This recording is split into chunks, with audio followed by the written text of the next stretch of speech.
5. Una escuela de alienistas algo menos conservadora que la del Dr. Lyman afirma que el origen de la locura de Ward coincide con su viaje a Europa. Creen que si bien estaba sano cuando partió, la conducta que manifestó a su regreso implicaba un cambio desastroso. Pero el Dr. Willett se niega a compartir incluso este punto de vista, insistiendo en que sobrevino algo más tarde, y atribuyendo las rarezas del joven durante aquel periodo a la práctica de unos rituales aprendidos en el extranjero. Rituales que eran raros en extremo, cierto, pero que no tenían por qué responder necesariamente a una aberración mental por parte del celebrante. El propio Charles, aunque visiblemente envejecido y más duro de carácter, seguía mostrándose cuerdo en sus reacciones, y en las varias conversaciones que mantuvo con Willett mostró siempre un equilibrio que ningún loco, ni siquiera en los primeros estadios de su enfermedad, podía ser capaz de fingir de un modo continuado.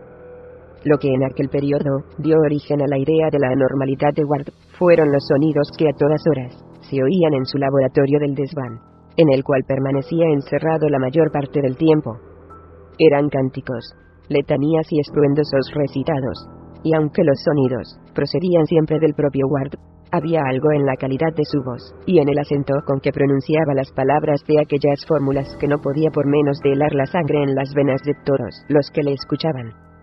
Se observó también que Nig, el mimado y venerable gato de la casa, arqueaba el lomo con los pelos erizados cuando se oían ciertas palabras.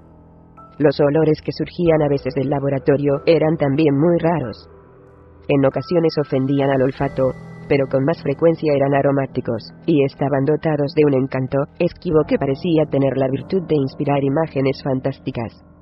Todo el que los percibía mostraba una tendencia inmediata a vislumbrar por un segundo espejismos momentáneos, escenas imaginadas enmarcadas por extrañas colinas o interminables avenidas de esfinges o hipogrifos que se extendían hasta el infinito. Ward no volvió más a sus paseos de otras épocas. Se dedicaba exclusivamente al estudio de los misteriosos libros que había traído de Europa y a llevar a cabo experimentos igualmente curiosos en su laboratorio, explicando que el material que había encontrado en las bibliotecas europeas había ampliado considerablemente las posibilidades de su investigación y prometía grandes revelaciones en años venideros.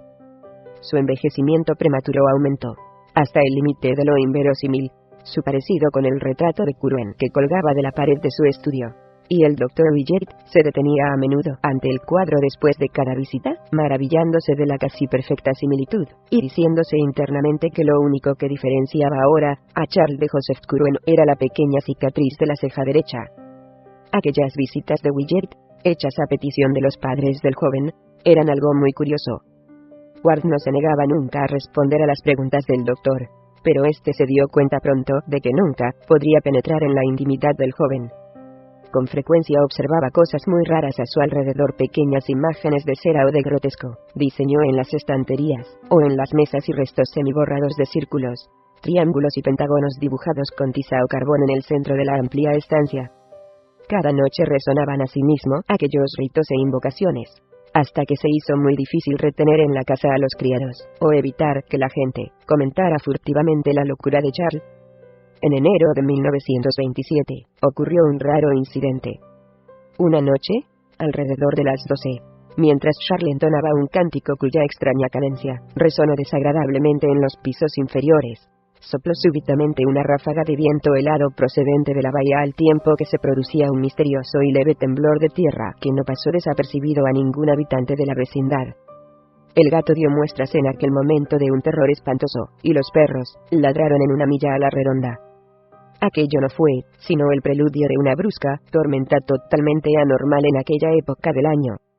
Con ella se produjo tal estruendo en los altos de la casa, que los padres de Charlie creyeron que un rayo había alcanzado al edificio.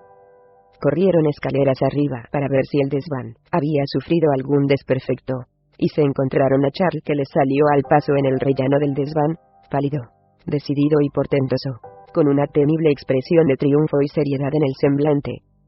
Les aseguró que no había caído rayo alguno, y que la tormenta no tardaría en amainar.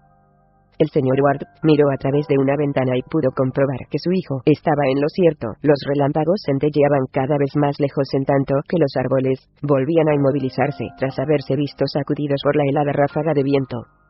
El retumbar del trueno se convirtió en un murmullo lejano, y finalmente se apagó. Salieron las estrellas y el sello de triunfo en el rostro de Charlie Ward cristalizó en una expresión muy singular.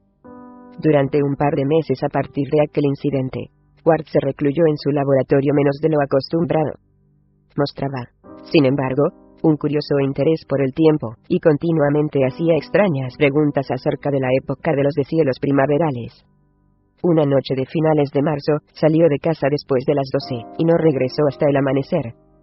Su madre, que estaba despierta, oyó el ruido del motor de un coche. Distinguió también el sonido de juramentos ahogados, y cuando se levantó, y se acercó a la ventana, distinguió 4 borrosas figuras que sacaban un cajón alargado de una camioneta, y, siguiendo las instrucciones de Charles, lo introducían en la casa por una puerta lateral. La señora Ward oyó claramente el sonido de la agitada respiración de los hombres mientras subían la escalera, y finalmente el ruido seco de un pesado objeto al ser depositado en el suelo del desván. Luego, los pasos descendieron, y los 4 hombres reaparecieron en el exterior, y partieron en la camioneta. Al día siguiente, Charles volvió a su estricta reclusión en el desván, corriendo previamente las oscuras cortinillas de las ventanas de su laboratorio. Estaba trabajando, al parecer, con una sustancia metálica. No abrió la puerta a nadie, y se negó incluso a que le subieran la comida.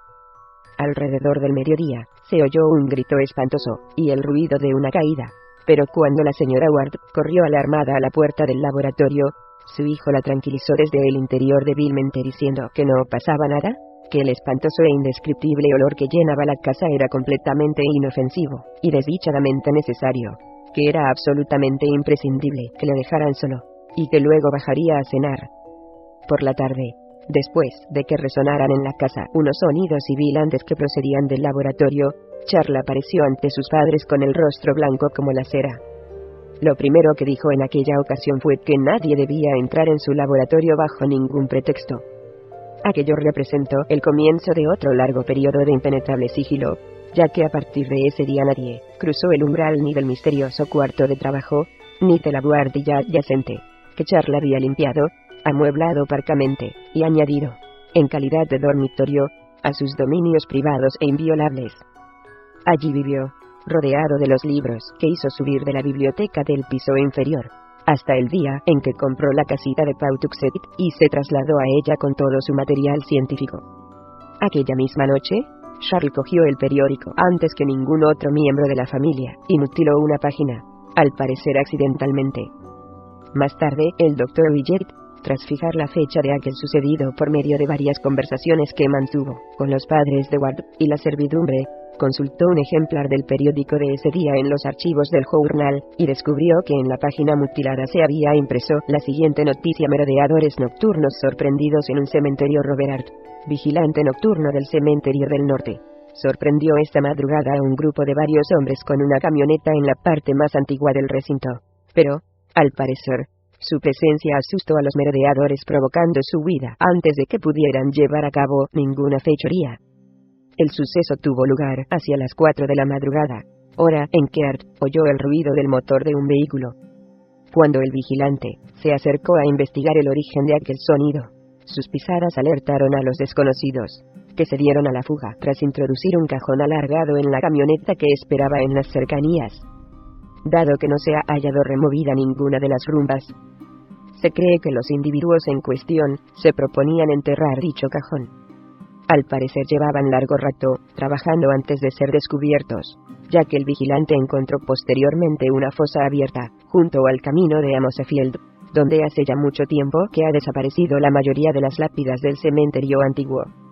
La fosa estaba vacía, y su situación no responde a ninguna inhumación de las registradas en los archivos del cementerio. El sargento Riley, de la policía local, tras visitar el lugar del suceso, ha manifestado que en su opinión la fosa fue excavada por contrabandistas de bebidas alcohólicas que se proponían ocultar en ella su alijo. Art declaró más tarde que creía que el vehículo se había alejado en dirección a la avenida Rochambeau, pero que no podía afirmarlo con seguridad. Durante los días siguientes a estos sucesos, Charles apenas fue visto por su familia. Dormía en la buhardilla y permanecía encerrado en su laboratorio todas las horas del día.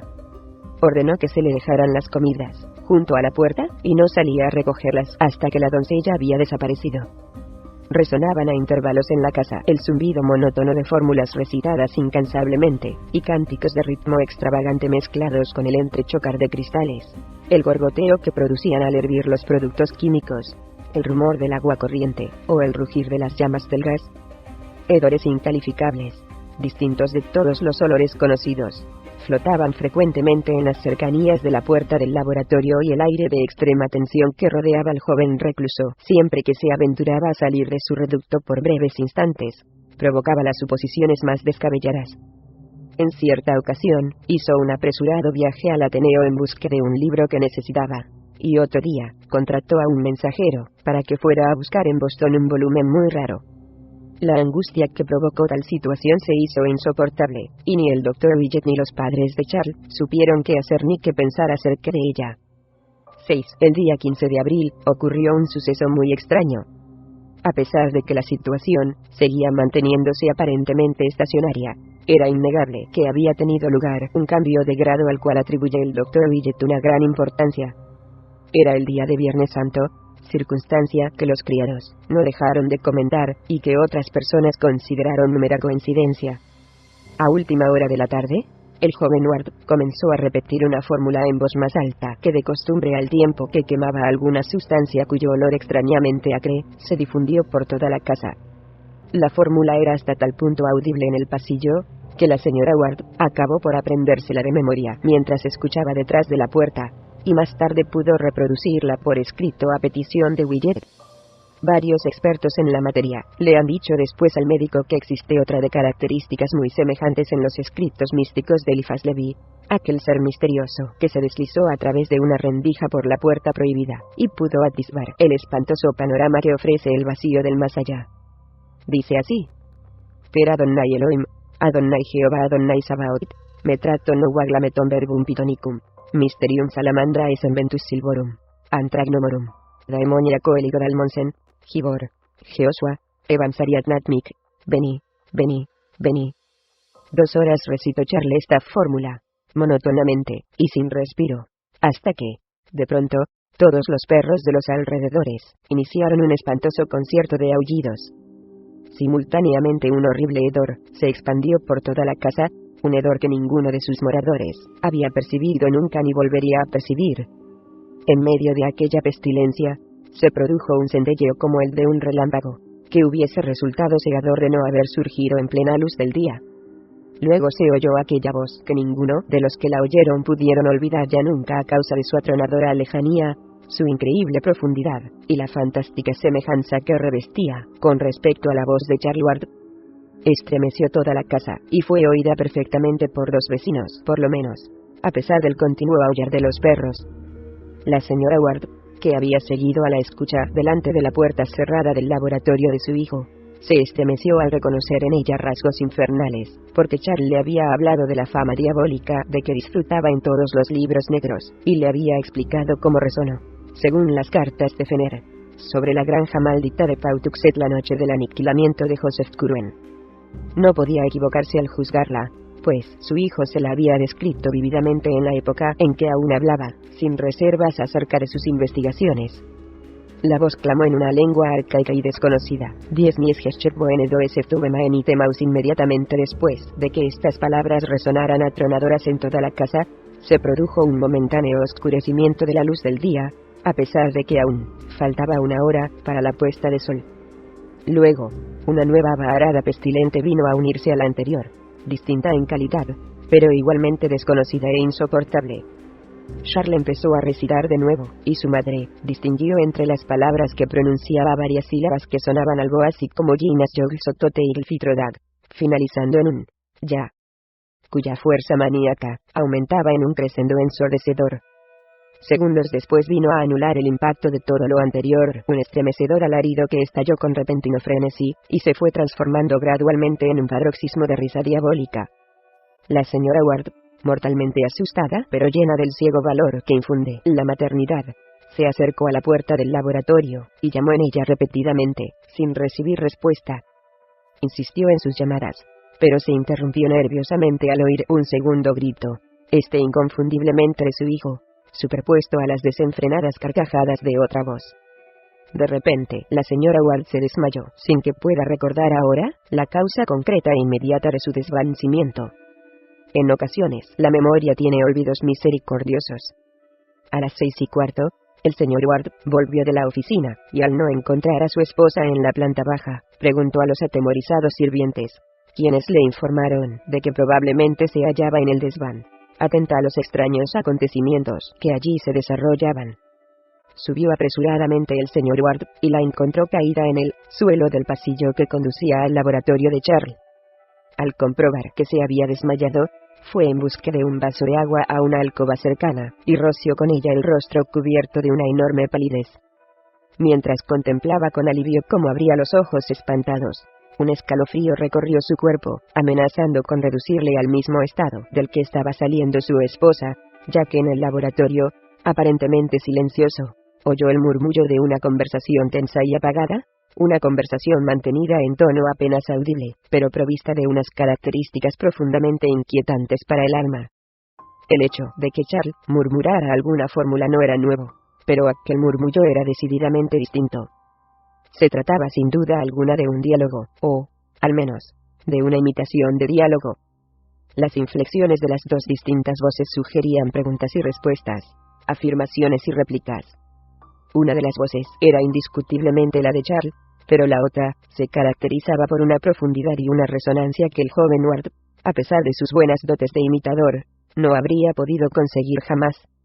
Había algo espantoso, sacrílego y anormal en todo aquello, y, de no haber sido por un grito de su esposa que aclaró su mente al despertar con él su instinto de protección, no es muy probable que Theodore Howland Ward hubiera podido seguir alardeando ni un día más de que nunca se había desmayado. Reaccionando ante aquel grito, cogió a su esposa en brazos, y la transportó a la planta baja, para que no pudiera oír las voces que tanto les habían afectado. No escapó, sin embargo, con la suficiente presteza como para no oír algo que le hizo tambalearse peligrosamente con su carga. Al parecer, el grito de la señora Ward había sido escuchado también por otros oídos, y, en respuesta a él, habían llegado desde detrás de la puerta las primeras palabras comprensibles del terrible coloquio. Fueron sencillamente una nerviosa advertencia articulada por Ward, pero que llenó de espanto a su padre, por lo que ese aviso implicaba. Su hijo se había limitado a decir, «Chis. Escríbalo». El señor y la señora Ward conferenciaron largamente después de cenar, y, como consecuencia de aquella conversación, el primero decidió hablar seriamente con Charles aquella misma noche. Por importantes que fueran sus investigaciones, no podían tolerarle semejante conducta por más tiempo, ya que los últimos acontecimientos trascendían los límites de la cordura y representaban una amenaza para el orden y para el sistema nervioso de todos los que moraban en aquella casa. El joven tenía que haber perdido la razón, pues solo un demente podía proferir aquellos alaridos y fingir que estaba hablando con otra persona, imitando la voz de un interlocutor. Todo aquello tenía que terminar de una vez, pues, de no ser así, la señora Ward acabaría cayendo enferma. Por otra parte, cada vez se hacía más difícil conservar a la servidumbre. El señor Ward subió al laboratorio de su hijo, pero al llegar al tercer piso, se detuvo intrigado por los sonidos que surgían de la biblioteca de Charles, ahora en desuso. Al parecer alguien revolvía frenéticamente entre libros y papeles.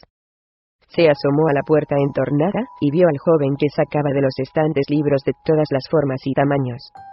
El aspecto que ofrecía era el de un joven lleno de excitación. Al oír la voz de su padre dio un respingo, y dejó caer toda su carga. Se sentó, obedeciendo la orden paterna, y escuchó en silencio una larga sarta de reconvenciones. No se defendió. Al final de la reprimenda, admitió que su padre tenía razón, y que sus voces, invocaciones y experimentos químicos representaban una imperdonable molestia para los demás habitantes de la casa. Prometió comportarse con más discreción, aunque insistió en prolongar su confinamiento. La mayor parte de su trabajo en el futuro, dijo, consistiría en la consulta de libros, y en cuanto a los rituales que tendría que llevar a cabo en fechas posteriores, podría celebrarlos en un lugar apartado que buscaría a tal efecto. Manifestó su pesar por el desmayo de su madre, y explicó que la conversación que había oído formaba parte de un complicado simbolismo destinado a crear una atmósfera mental determinada. Utilizó ciertos términos químicos casi ininteligibles que desconcertaron al señor Ward, pero la impresión general que produjo a la entrevista fue que su hijo estaba indiscutiblemente cuerdo, a pesar de que era víctima de una misteriosa tensión de suma gravedad. La conversación, por otra parte, no le reveló nada nuevo, y, mientras su hijo recogía los libros y abandonaba la habitación, el señor Ward se dijo interiormente que continuaba, sin saber qué pensar de todo aquello. Era algo tan misterioso como la muerte del pobre Nick, cuyo cadáver había sido hallado una hora antes en el sótano, rígido, con los ojos desorbitados y la boca torcida por el terror. Impulsado por un vago instinto detectivesco, el desconcertado padre examinó curiosidad los estantes vacíos para averiguar qué se había llevado su hijo a la buhardilla. La biblioteca del joven estaba rigurosamente clasificada por materias, de modo que no resultaba difícil saber qué libros, o al menos qué clase de libros, eran los que faltaban. El señor Ward se quedó asombrado al descubrir que los huecos no correspondían a obras relacionadas con las ciencias ocultas ni con antiguos sucedidos, sino a tratados modernos de historia y geografía, manuales de literatura, obras filosóficas y periódicos y revistas contemporáneos. Aquello representaba un giro muy curioso en las aficiones de Charles, y su padre se quedó perplejo al comprobarlo. Una clara sensación de extrañeza se apoderó de él, le atenazó el pecho, y le obligó a mirar en torno suyo para descubrir a qué respondía. Algo había ocurrido, ciertamente, algo de trascendencia tanto material como espiritual. Desde que había entrado en aquella estancia, había notado un cambio, y al fin, sabía en qué consistía. En la pared norte de la habitación seguía incólume, sobre la chimenea, el antiguo panel de madera procedente de la casa de Olneycourt, pero el retrato de Curwen, precariamente restaurado, había sido víctima de un terrible desastre. El tiempo y la calefacción habían ido deteriorándolo, y desde la última limpieza de aquel cuarto, había sucedido lo peor. La pintura se había ido desprendiendo y enroscándose poco a poco para caer finalmente de pronto con una rapidez maligna y silenciosa. El retrato de Joseph Curwen había dejado para siempre de vigilar al joven a quien tan extrañamente se asemejaba, y yacía ahora, en el suelo formando una fina capa de polvo gris azulado. Una mutación y una locura uno. Durante la semana que sucedió a aquel memorable Viernes Santo, Charles Ward fue visto más a menudo que de costumbre. Continuamente transportaba gran cantidad de libros de su biblioteca al laboratorio del desván. Sus actos eran tranquilos y racionales, pero el aire furtivo que le rodeaba, y la mirada extraña que se reflejaba en sus ojos, inquietaron a su madre. Por otra parte, y a juzgar por los continuos recados que hacía llegar a la cocinera, se había despertado en él un apetito voraz. El doctor Villet había sido informado acerca de los ruidos y acontecimientos de aquel memorable viernes, y al martes siguiente sostuvo una larga conversación con el joven en aquella biblioteca donde ya no vigilaban los ojos del retrato de Curwen. La entrevista, como de costumbre, no dio ningún resultado positivo, pero aún así Villet jura y perjura que Charles seguía, incluso en aquellos momentos, perfectamente cuerdo. Prometió revelar muy pronto el resultado de sus investigaciones, y habló de montar su laboratorio en otra parte. Concedió muy poca importancia a la pérdida del retrato, hecho que al doctor no dejó de extrañarle dado el entusiasmo que le había producido su descubrimiento. Por el contrario, parecía hallar algo humorístico en aquel súbito desastre. A la semana siguiente Charles comenzó a ausentarse de la casa durante largos periodos de tiempo, y un día en que la vieja Ana acudió a casa de los Sward para ayudar en la limpieza de primavera, habló de las frecuentes visitas que hacía el joven a la antigua mansión de Olneycourt, donde se presentaba con una gran maleta, y en cuya bodega efectuaba extrañas excavaciones. Siempre se mostraba muy generoso con ella con el viejo asa, pero parecía más preocupado que de costumbre, cosa que apesadumbraba a la anciana, que le conocía desde el día en que nació. Otros informes acerca de sus andanzas llegaron de Pawtuxet, donde varios amigos de la familia le veían rondando con frecuencia desacostumbrada el embarcadero de Rodeson de Pawtuxet. El doctor Villet investigó la cuestión posteriormente, y descubrió que la intención del joven había sido la de hallar una abertura en la cerca, abertura que le permitiera continuar hacia el norte por la ribera del río. Solía desaparecer en esa dirección, y no volver hasta transcurridas muchas horas. Un día del mes de mayo, volvieron a producirse en el desván sonidos que respondían a la celebración de nuevos rituales, lo cual provocó un severo reproche por parte del señor Ward, y vagas promesas de enmienda por parte de Charles. El incidente tuvo lugar una mañana, y, al parecer, constituyó una repetición del imaginario coloquio que había tenido lugar aquel turbulento Viernes Santo. El joven discutía acaloradamente consigo mismo, como parecía indicar el hecho de que de pronto estallaran gritos en tonos diversos que sugerían una sucesión de preguntas y respuestas negativas, todo lo cual impulsó a la señora Ward a subir al tercer piso y aplicar la oreja a la puerta. Solo pudo oír, sin embargo, unas cuantas palabras "debe permanecer rojo 3 meses. Cuando llamó con los nudillos en la hoja de madera, los sonidos cesaron inmediatamente. Más tarde, al ser interrogado por su padre, Charles respondió que existían ciertos conflictos entre diversas esferas de la conciencia, conflictos que solo podían subsanarse con una gran habilidad, y que trataría de trasladar a otro terreno. A mediados de junio, ocurrió un extraño incidente nocturno. Al atardecer se produjo una serie de ruidos en el laboratorio de la buhardilla, y a punto estaba el señor Ward de subir a investigar qué sucedía, cuando se restableció súbitamente el silencio. A medianoche, cuando la familia se había retirado ya a descansar, y el mayordomo se disponía a cerrar la puerta de la calle, apareció Charles cargado con una voluminosa maleta, e hizo señas al sirviente de que deseaba salir. El joven no pronunció una sola palabra, pero el mayordomo vio la expresión febril que reflejaban sus ojos, y quedó profundamente impresionado. Abrió la puerta para que saliera el joven Ward, pero a la mañana siguiente presentó su renuncia a la señora. Dijo que había visto un brillo diabólico en los ojos del señorito Charles, que aquella no era forma de mirar a una persona honrada, y que no estaba dispuesto a pasar ni una sola noche más en aquella casa. La señora Ward le dejó marchar, pero no concedió crédito a sus afirmaciones. Imaginar a Charles fuera de control aquella noche le era totalmente imposible, pues mientras había permanecido despierta había oído ruidos continuos en el laboratorio, sonidos como si alguien sollozara y paseara de un lado a otro, y suspiros que solo hablaban de una gran desesperación. La señora Ward se había acostumbrado a auscultar los sonidos nocturnos, pues el profundo misterio que envolvía la vida de su hijo no la permitía ya pensar en nada más. A la noche siguiente, y tal como había ocurrido en otra ocasión, hacía ya 3 meses, Charles se apresuró a coger el periódico y arrancó un trozo de una página, aparentemente de modo accidental.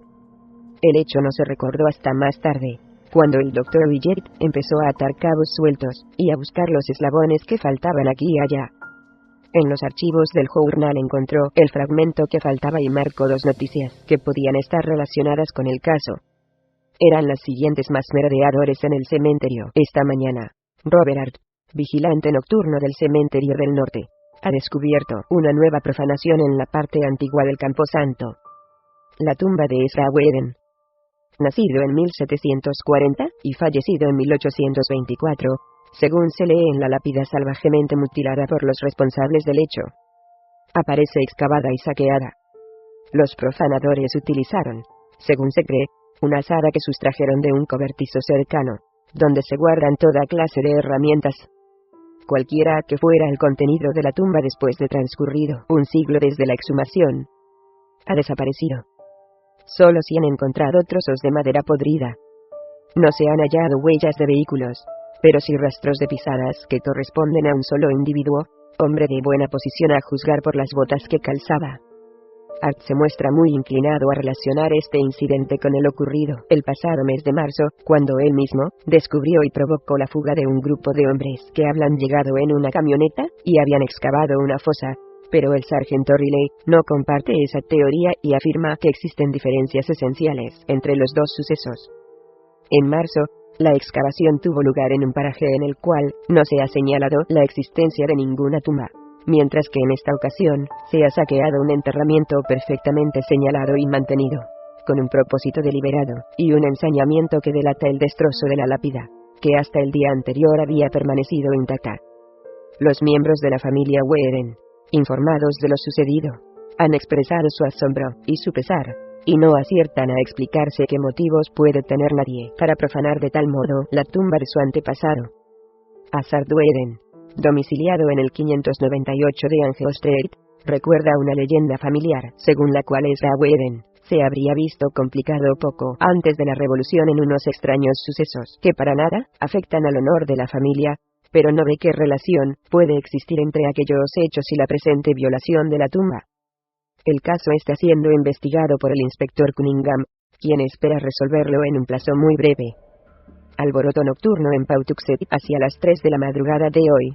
Los habitantes de Pawtuxet han visto interrumpido su sueño por un alboroto producido por el aullar ensordecedor de unos perros. Alboroto localizado, al parecer, en la orilla del río, concretamente en un punto situado no muy lejos de Rodesonte Pawtuxet. Según la mayoría de los vecinos de aquella localidad, dichos aullidos serán de un volumen y una intensidad inusitados. Fred Lemdin, vigilante nocturno de Rhodes, ha declarado por su parte que iban mezclados con algo que parecían los alaridos de un hombre presa de un terror y una agonía indescriptibles. Una repentina tormenta, de breve duración, dio fin a la anomalía. Los habitantes de la región relacionan este suceso con extraños y desagradables olores probablemente procedentes de los tanques de petróleo que se encuentran en la bahía, y que seguramente han contribuido a excitar a los perros de los alrededores. Charles se mostró a partir de aquel día más demacrado y sombrío que nunca. Recordando aquel periodo, todos coinciden en que el joven debió sentir, por entonces, un fuerte deseo por confesar a alguna persona el terror que le poseía. La morbosa escucha nocturna de su madre reveló que Charles efectuaba frecuentes salidas al amparo de la oscuridad, y la mayoría de los alienistas de la escuela conservadora coinciden en atribuirle los repugnantes casos de vampirismo que la prensa divulgó con todo sensacionalismo por esos días, sin que nunca llegara a descubrirse el verdadero autor. Aquellos casos, demasiado recientes y comentados para que tengamos que recordarlos aquí con detalle, tuvieron por víctimas a personas de todas las edades y características, y ocurrieron en los alrededores de dos lugares distintos: la colina residencial del North End, en las proximidades de la casa de Loward, y los distritos suburbanos del otro lado de la línea férrea de Cranston, cerca de Pawtuxet.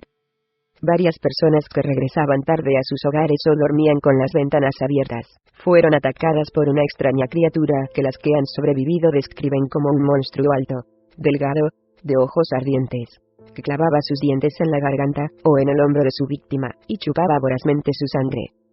El Dr. Willett, que se niega a fijar el origen de la locura de Ward en fecha tan temprana, se muestra muy cauteloso al explicar aquellos horrores. Tiene, según dice, sus propias teorías sobre la cuestión y sus afirmaciones no son en la mayoría de los casos más que negaciones solapadas. Me resisto a decir, manifiesta, quién, en mi opinión, perpetró aquellos ataques y asesinatos, pero declaro que Charlie Ward es inocente.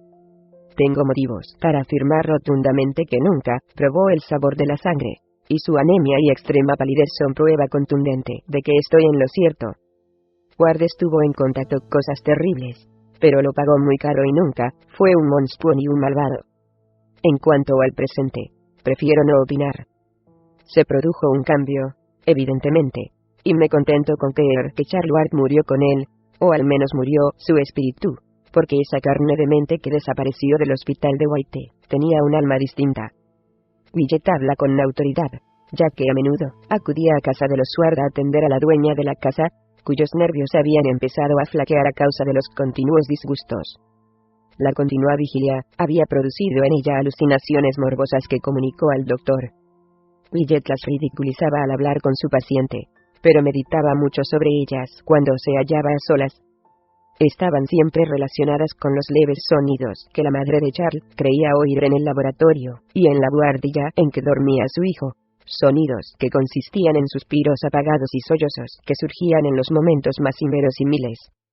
A principios de julio, el Dr. Willett prescribió a su paciente un viaje a Atlantic City donde debía permanecer por tiempo indefinido, y advirtió al señor Ward y al elusivo Charles que se limitaran a escribirle cartas cariñosas y alentadoras. Es muy probable que la señora Ward deba su vida y su salud mental a aquel viaje forzado que con tan mala gana hubo de emprender. Poco después de la partida de su madre, Charles Ward inició las gestiones para adquirir el bungalow de Pawtuxet. Se trataba de un pequeño edificio de madera provisto de un garaje de hormigón, y situado en la falda de la colina, cerca del río y poco más arriba de Rhodes. Por algún motivo de él solo conocido, el joven se había empeñado en adquirirlo a toda costa. no dejó en paz a los corredores de fincas hasta que uno de ellos consiguió realizar la compra, por cierto a un precio exorbitante dado que el propietario se negaba a venderlo. En cuanto quedó vacío, Charles se trasladó a él al amparo de la oscuridad, transportando en un camión cerrado todo el contenido del laboratorio, incluidos los libros antiguos y modernos que había sacado de su biblioteca. Hizo cargar el vehículo entre las sombras de las primeras horas de la madrugada y su padre aún recuerda vagamente los juramentos ahogados y el ruido de las pisadas de los hombres que participaron en la mudanza. Desde aquella fecha, el joven volvió a ocupar sus habitaciones del tercer piso y abandonó definitivamente su reducto del desván. Charles trasladó a la casita de Pawtuxet el sigilo que había envuelto a su anterior laboratorio. Aunque ahora había dos personas que compartían sus misterios: un mestizo portugués de aspecto siniestro que hacía a las veces de criado, y un desconocido delgado, de aspecto de intelectual, gafas oscuras y barba muy poblada probablemente teñida, a quien Ward, al parecer, consideraba colega, y que como tal era tratado. Los vecinos intentaron inútilmente destrabar conversación con aquellos dos extraños personajes.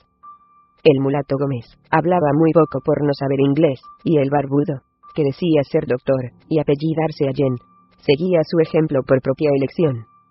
Ward, por su parte, trató de mostrarse amable con sus vecinos, pero solo consiguió despertar una gran curiosidad entre ellos con sus continuas referencias a experimentos químicos.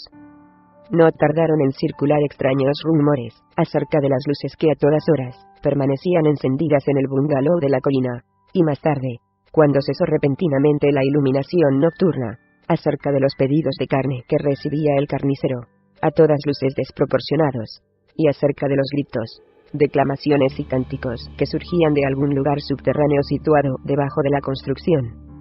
Toda la burguesía honrada de aquellos alrededores miraba con manifiesto recelo la propiedad de Ward, que más de uno relacionaba con el misterioso vampiro que por aquellos días había vuelto a reanudar su actividad, y, precisamente, en torno a Pawtuxet y a las contiguas calles de Edgewood. Ward pasaba la mayor parte del tiempo en la nueva casa, aunque de vez en cuando dormía en la de sus padres, que continuaba considerando su hogar. En 2 ocasiones, se ausentó de la ciudad por espacio de una semana, sin que haya podido descubrirse todavía el objeto de aquellos viajes. Su rostro ofrecía un aspecto más pálido y macilento que nunca, y ahora, cuando repetía al Dr. Widget sus afirmaciones de siempre acerca de la importancia de sus investigaciones y de la inminencia de las revelaciones, parecía mucho menos seguro de sí mismo. Widget le interpelaba a menudo en casa de su padre, pues el señor Ward estaba profundamente preocupado y perplejo ante el estado de su hijo, y deseaba que le vigilara en lo posible. Insiste el buen médico en que aún en aquellos días Charles Ward estaba totalmente cuerdo, y aduce como prueba de esta afirmación referencias a diversas conversaciones que sostuvo con él por entonces. Hacia septiembre, los casos de vampirismo disminuyeron, pero al mes de enero siguiente, Ward estuvo a punto de verse seriamente comprometido. Desde hacía algún tiempo, se comentaba el tránsito nocturno de camiones que iban a descargar en la casita de Pawtuxet, y en cierta ocasión, por pura coincidencia, se descubrió cuál era la mercancía que transportaba uno de aquellos vehículos. En un paraje solitario, cercano a Ote Valley, unos ladrones asaltaron un camión suponiendo que llevaba bebidas alcohólicas de contrabando. Lo que no se imaginaban era que iban a resultar ellos los perjudicados, pues los cajones sustraídos contenían una mercancía horrenda, tan horrenda que el incidente fue comentado entre toda el AMPA. Los ladrones se precipitaron a enterrar los cajones robados, pero cuando la policía del estado tuvo noticia de lo ocurrido, llevó a cabo una minuciosa investigación. Uno de los autores del hecho, tras asegurarse de que no se tomarían medidas punitivas contra él, consintió en guiar a un grupo de agentes al lugar donde habían enterrado la mercancía. Resultó esta ser de naturaleza tan espantosa que se juzgó un atentado al decoro, tanto nacional como internacional, informar al público de lo que había descubierto aquel horrorizado grupo de representantes del orden, y en consecuencia, se mantuvo el secreto acerca del caso. Sin embargo, dado que ni a aquellos policías que estaban muy lejos de ser cultos se les escapó el significado del hallazgo, se enviaron inmediatamente varios telegramas a Washington. Los cajones iban dirigidos a Charles Ward, al bungalow de Pawtuxet, y muy pronto se personaron en ese lugar varios representantes del gobierno federal y del estado. Le encontraron pálido y preocupado, rodeado de sus extraños compañeros. Pero recibieron de él una explicación válida, y pruebas de inocencia que juzgaron concluyentes. Ward declaró que había necesitado ciertos ejemplares anatómicos para llevar a cabo un proyecto de investigación de cuya profundidad y autenticidad podían responder los que le habían conocido en la última década, y que, en consecuencia, había hecho el oportuno pedido a las agencias que podían proporcionárselos, a su entender legalmente. Acerca de la identidad de aquellos ejemplares, no sabía absolutamente nada, y se mostró muy sorprendido cuando aquellos inspectores se refirieron al efecto monstruoso que el conocimiento del asunto podía producir entre el público, con el consiguiente deterioro de la dignidad nacional. Todas las afirmaciones del joven fueron firmemente apoyadas por su barbudo colega, el Dr. Allen, cuya voz extrañamente profunda revelaba una convicción mucho mayor que la que transparentaban los tartamudeos nerviosos de Ward. En resumen, que los inspectores decidieron no tomar ninguna medida, y se limitaron a enviar a Nueva York los nombres y las direcciones que Ward les facilitó como base para una investigación que no condujo a nada. Hay que añadir que los ejemplares fueron devueltos rápidamente, y con gran discreción a sus lugares de procedencia, y que el público no llegó a tener conocimiento nunca de los pormenores del caso. El 9 de febrero de 1928, el Dr. Willett recibió una carta de Charles Ward a la cual atribuye una importancia extraordinaria, y que le ha valido más de una discusión con el Dr. Lyman. Considera este último que dicha carta constituye prueba decisiva de que el del joven Ward es un caso de dementia praecox, mientras que su colega la juzga última manifestación de la cordura de su paciente. Aduce como argumento a su favor la normalidad de la caligrafía, que si bien revela el nerviosismo de la mano del autor, es indudablemente la de Ward. El texto es el siguiente: Siem prospected Providence, Rodelsland 8 marzo, 1928. Apreciado Dr. Willett, comprendo que al fin ha llegado el momento de hacerle las revelaciones que hace tanto tiempo le anuncié, y que usted tantas veces me ha exigido. La paciencia con que ha sabido esperar, y la confianza que ha demostrado en mi cordura e integridad, son cosas que no olvidaré nunca. Y ahora que estoy dispuesto a hablar, debo confesar con auténtica humillación que el triunfo con que soñaba ya nunca podrá ser mío. En lugar de ese triunfo he descubierto el terror, y mi conversación con usted no será un alarde de victoria, sino una petición de ayuda y de consejo para salvarme de mí mismo, y salvar al mundo de un horror que sobrepasa todo lo que pueda imaginar o prever la mente humana. Recordará usted lo que las cartas de Fener decían acerca de la expedición que se llevó a cabo contra la granja de Pawtuxet. Hay que repetirla ahora, y a la mayor brevedad. De nosotros depende más de lo que nunca lograr expresar con palabras la civilización, las leyes naturales, quizá incluso la suerte del sistema solar y del universo. He sacado a la luz una anormalidad monstruosa, pero lo he hecho en favor del conocimiento humano. Ahora, por el bien de la vida y de la naturaleza, tiene usted que ayudarme a devolverla a la oscuridad. He abandonado para siempre el bungalow de Pawtuxet, y debemos destruir todo lo allí presente, vivo o muerto. No volveré a pisar ese lugar, y si alguien le dice a usted que estoy allí, no lo crea. Le explicaré la razón de estas palabras cuando le vea. Estoy en mi casa y deseo que venga usted a visitarme en cuanto pueda disponer de 5 o 6 horas para escuchar lo que tengo que decirle. Será necesario todo ese tiempo y créame, si le digo que cumplirá con ello un deber profesional. Mi vida y mi razón son las cosas menos importantes que están en juego en este caso. No me he atrevido a hablar con mi padre, porque sé que no me entendería, pero sí le he dicho que estoy en peligro, y ha contratado a 4 detectives para que vigilen la casa. No sé hasta qué punto será eficaz su vigilancia, puesto que tienen contra ellos unas fuerzas cuyo poder es imposible imaginar. Venga enseguida, si quiere encontrarme vivo, y saber cómo puede ayudarme a salvar al cosmos del desastre total. Venga en cualquier momento, puesto que yo no saldré de